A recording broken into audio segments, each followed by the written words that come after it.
I was walking that ribbon of highway, I saw above me that endless skyway. I saw below me that golden valley. This land was made for you and me. This land is your land. This land is my land. From California to the New York Island, from the Redwood Forest to the Gulf Stream water. This land was made for you and me. The sun was shining and I was strolling through the wheat fields waving and the Dutch clouds rolling, and the fog was lifting, our voices singing. This land was made for you and me. This land is your land. This land is my land. From California to the New York Island, from the Redwood Forest to the Gulf Stream water. This land was made for you and me.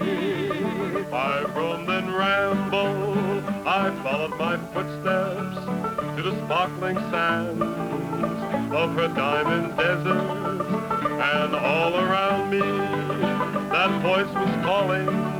It was saying this land was made for you and me. This land is your land. This land is my land. From California to the New York Island, from the Redwood Forest to the Gulf Stream water. This land was made for you and me.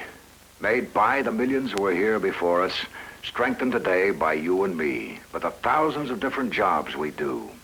Jobs that fill the needs of living. Jobs that provide more than the bare necessities of life. The fruits of labor. Leisure. The extra things. Luxuries, big and small. An ice cream cone? Sure, that's a luxury. A silk party dress? Yep, that's one too. And the new family car, a necessity to lots of us, but only because we've made it such an important part of our standard of living. Uh-oh. Still, even so, don't knock the traffic jam. It took a lot of people a lot of years to create it. Union conditions made the family car possible, for the unions helped make paid holidays and vacations a commonplace in America. And that's how traffic jams were born. This man and the 13.5 million like him today in the AFL-CIO, American union men and women who can afford to buy what they produce, they have made a great contribution. How great? Where did it begin? Look back, farther back, to the beginning. Rejoice, Columbia sons, rejoice. The sons of liberty, revolution, life, liberty, the pursuit of happiness. The Union forever. A union that involved workmen from the very start. In 1774 in Philadelphia, the first meeting of the new Continental Congress was held here in Carpenter's Hall to hammer out, to nail together a Declaration of Independence. Said one of the delegates around that time, a printer named Benjamin Franklin, "We must all hang together, or most assuredly we shall all hang separately." The workmen who hung together were really master craftsmen, artisans. No assembly line then. One man was a factory. A man and his tools were a business.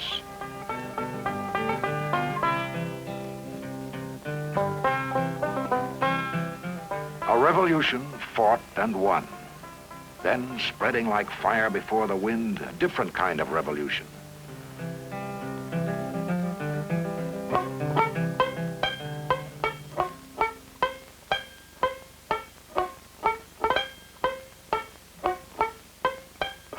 Machines replacing hands. Machines for spinning, for harvesting. The reaper. The cotton gin. The Industrial Revolution. 1941, I put me corduroy breeches on, I put me corduroy breeches on to work upon the railway. Pillamee-arry-orry-ay, pillamee-arry-orry-ay. With the Industrial Revolution, we blossomed out. No more walking through the wilderness. The growing country grew 7-league boots, machines over the land, over the water. A fellow named Morse even sent words traveling. The vast new country, spreading, opening up, there for everybody and everybody free and equal.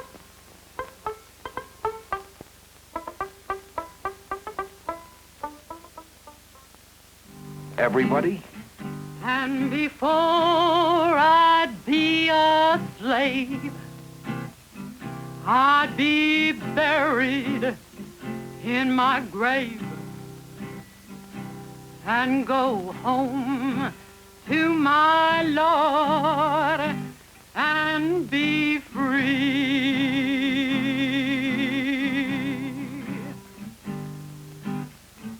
They'll be singing, they'll be singing, they'll be singing over me.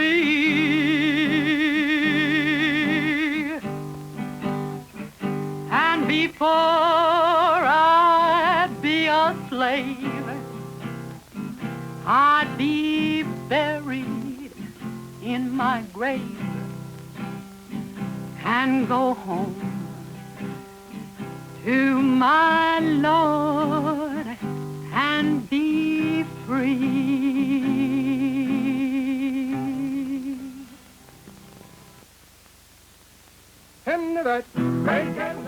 Another victory for the freedom and dignity of man.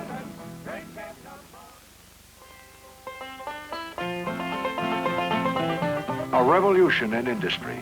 More factories.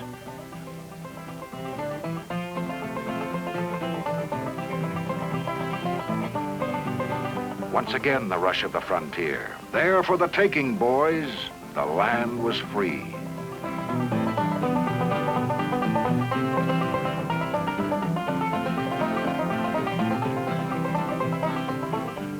And immigration, people. More and more, eager, hopeful, rushing like a vast tidal wave to the new land. Give me your tired, your poor, your huddled masses. Rich, spilling over. And why so rich, so bulging with the good things of life? Not only because of the land with room for all, it was industry. It was the mills, the plants, the factories. Factories made of brick and stone to stand hard use. But those who worked in them, they were flesh and bone. They too were used hard. Then a textile worker was paid 11 cents an hour, 11 hours a day, 6 days a week.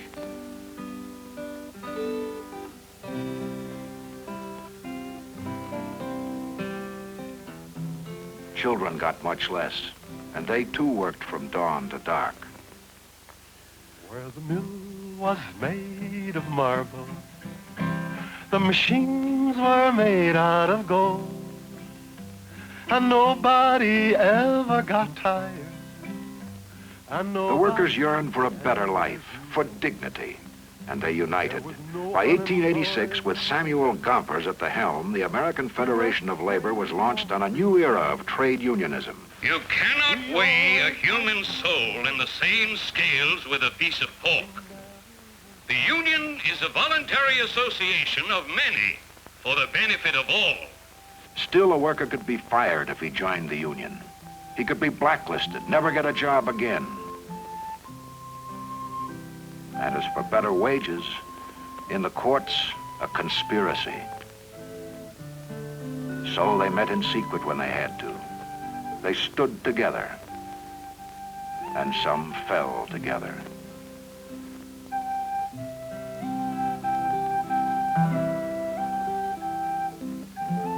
New York City, 1911. An average day. On an upper floor of a factory building, a fire broke out. The people inside, mostly young girls, ran to a door to get out. I watched the upper floors burning and the girls hanging by their hands and then dropping. One girl jumped and her clothing caught on a hook that stuck out from the wall. The fire burned through her clothing and she fell and was killed. It was an awful, awful sight to see them dead on the sidewalk. So many of my friends. For 13 weeks before the fire, the union had been on strike. 2 of the union's demands were adequate fire escapes and open doors. They lost. The strike was broken. Death toll at the Triangle Shirtwaist Factory, 154 dead, mostly young girls. From death came public indignation, legislation, fire escapes.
Charleston contests and speakeasies, raccoon coats and Stutz Bearcats.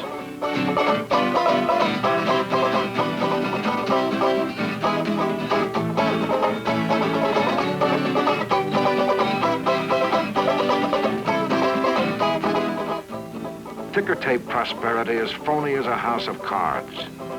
Make $1 million on paper.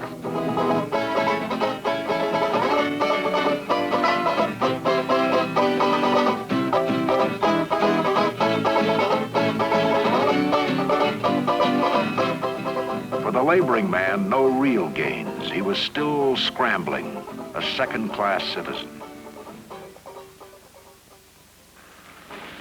Collapsed. Gone. The wild ride over. The balloon burst. The depression. Everything down the drain. Banks failed, closing their doors. Stores failed, closed, bolted. Industry, factory, mills, plants, all across the country shut down, closed. The fire escapes were worthless now. Plenty of merchandise, plenty of things to sell, but who had the money to buy? When production is greater than ability to buy, that's a depression. 12 million unemployed, 15, 17 million. No place to go, no way to turn. You get riled up sometimes, anger spilling over, like the dairy farmers fighting over the price of milk, when nobody could buy it anyways. You'd read about the foreclosures. Farms put under the hammer for non-payment of mortgage. You'd read they'd come close to lynching federal judges who issued the foreclosures. Most of all, you felt it inside. It wasn't only your belly that was hungry. You felt a uselessness, like you weren't a man anymore. 1930, 31, 32, the bottom. There had been panics before, depressions. Not like this, never like this. I pledge myself to a new deal for the American people. A new voice? Pledging what? Some sort of new deal? And people listened.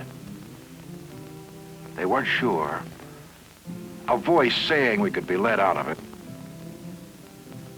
But saying was one thing, campaign talk. What would happen when he got in? November 1932, elected. January 1933, February 1933, March, inauguration. The only thing we have to fear is fear itself. Out of the wilderness, the NRA, and new rights for labor.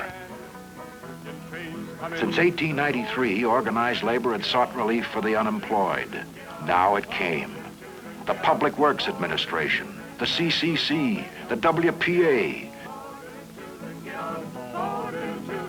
the Social Security Act, the climax of labor's long struggle for old age benefits and protection for the worker's family, insurance against the disaster of mass unemployment, and much more. A federal law that put a ceiling over hours and a floor under wages. 44 hours a week, 25 cents an hour.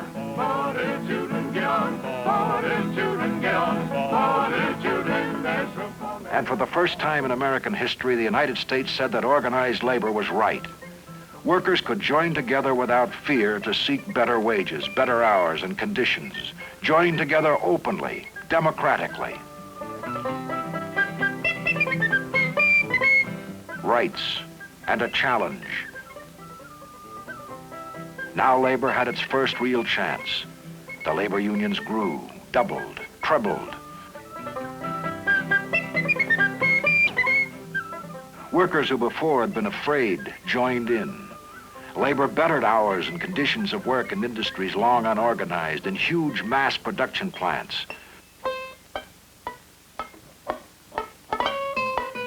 All labor benefited. Wherever work was, wherever skilled hands fashioned or wrought or joined, all reaped the benefit. Wages, hours, safety regulations, workmen's compensations. For all the harvest of labor.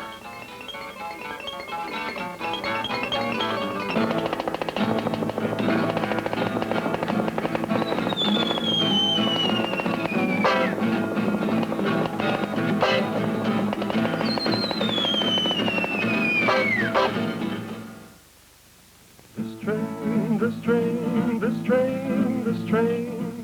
24 hours a day in World War II. 7 days a week, labor built the planes, tanks, guns, ships. This train is bound for glory. This train is bound for glory. This train is bound for glory. Don't carry nothing but the righteous and the holy. This train is bound for glory. This train don't carry the gamblers. This train don't carry no gamblers. This train don't carry no gamblers. No crap shooters, no midnight ramblers. This train don't carry no gamblers. This train is leaving in the morning. This train is leaving in the morning. This train is leaving in the morning. Great God, a new day dawning. This train is leaving in the morning. This train.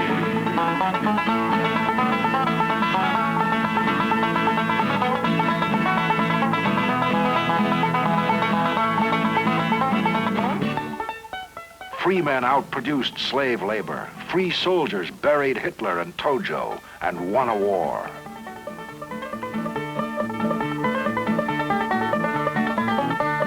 Round, round, hit this grave, round, round we go. Gonna lay that poor boy down, he won't get up no more. Round, round, hit this grave, round, round we go. Gonna lay that poor boy down, he won't get up no more.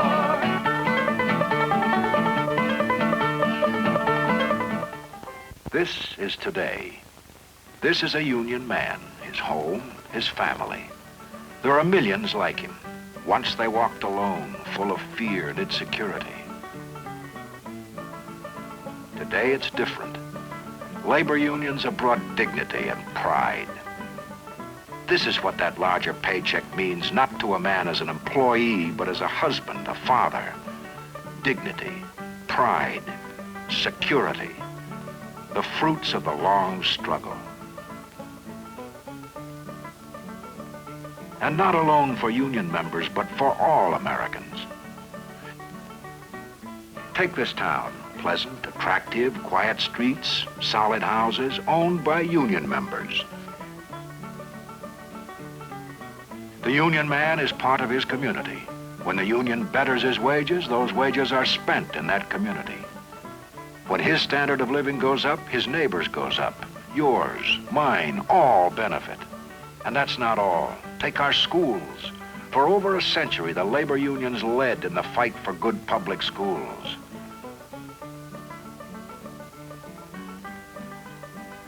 A century ago, this lad might well have been working from dawn to dusk. Now there are laws against child labor. That weekend, those holidays, the vacation you enjoy, the vacation with pay, for all these, organized labor worked.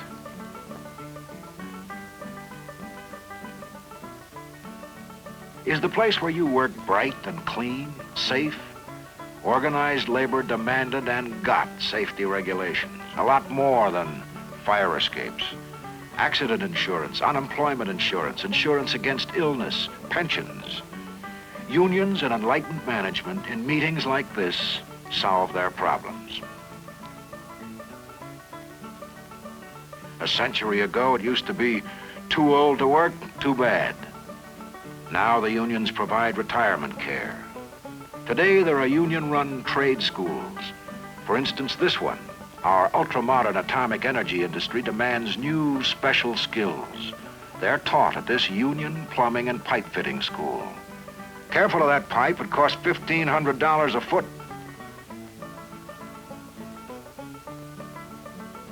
Another school for the children of union members.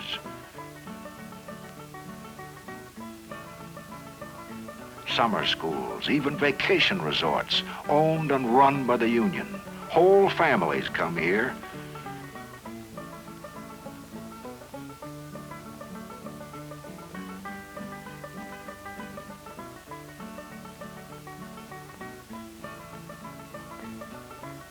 Life, liberty, the pursuit of happiness. And not for themselves alone. When earthquakes hit Chile, the very first relief sent came from organized labor, the AFL-CIO. Relief, blood banks, charity. More than a third of the money donated to charity comes from the union man. Well, we've seen briefly the beginnings of the trade union movement in this country, its growth and its effect upon us as a nation, as a people. What about tomorrow? Let's turn to Washington, D.C. Few men are better qualified to talk about this than the president of the AFL-CIO, George Meany. We've come a long way since Sam Gompers, haven't we, Mr. Meany? Yes, labor has come a long way, and so has our country. We are proud of our record, proud that we have played a part in the progress of the United States. We are committed to the proposition that what is good for America is good for the labor movement. That's how we want to move ahead, all of us moving together toward a better way of life. We can't be satisfied with things as they are. Despite all the progress we have made, there is much that remains to be done. Here in the richest country on earth, we still have an intolerable unemployment problem. We haven't learned how to handle our material resources, our productive genius, in a way that will provide useful jobs for all. And we must. We have the highest wage scales in the world, yet millions of workers are still not protected by any minimum wage law. Many Americans are paid less than they need just to exist. We have a Social Security system providing pensions for most workers, but we still haven't faced up to the fact that severe illness can and does destroy the security that these pensions are supposed to provide. Our older citizens must have protection against that threat.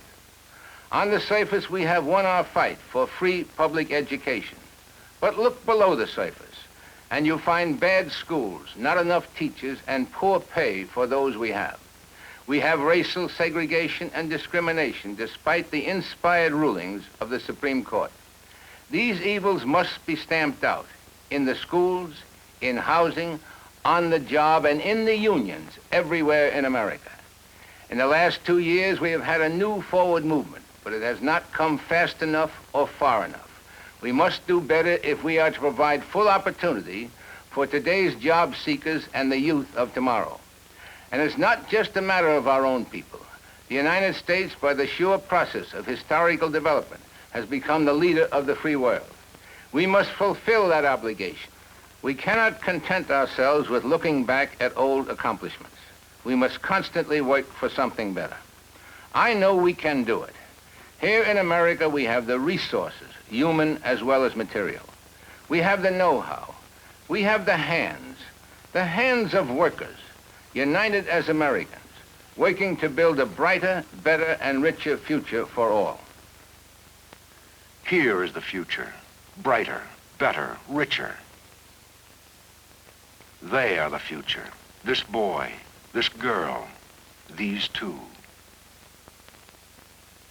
Here, for them, we must take our uncertain world. We must shape it for them into something much, much better. A new age is upon us, challenging, bold, unprecedented, exciting. Reaching out with our hearts, with our minds, with our hands. We must give those who follow us more life, more liberty, and a never-ending, everlasting pursuit of happiness. For you and me. This land is your land, this land is my land, from California to the New York Island, from the Redwood Forest to the Gulf Stream water.